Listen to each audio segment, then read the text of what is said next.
ঐতিহ্যবাহী সুন্দর নোয়াখালী যুবক ও প্রবাসী বৃন্দদের উদ্যোগে আজিমুসান ইসলামী মহাসম্মেলনের আজকের আলেম ওলামারা যারা রয়েছেন, যারা আসবেন, আমার যুবক ভাইরা, মুরব্বী বাবারা, আজকের মাহফিল হতে পারে আমি আপনাদের জীবনের শেষ মাহফিল হয়ে যেতে পারে।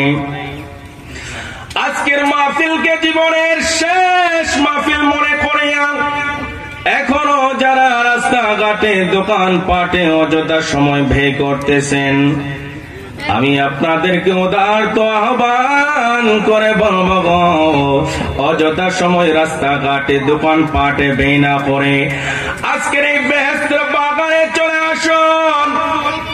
আজকের এই বেহেশতের বাগানে যদি আপনারা আসতে পারেন, হতে পারে আসার কারণে কাল কিয়ামতের ময়দানে আমার আপনাদের নাজাতের ফয়সালা হতে পারে।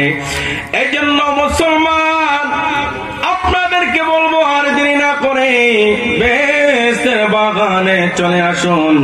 আমি পবিত্র কুরআনুল কারীম থেকে আয়াতে কারিমা তেলাওয়াত করেছি।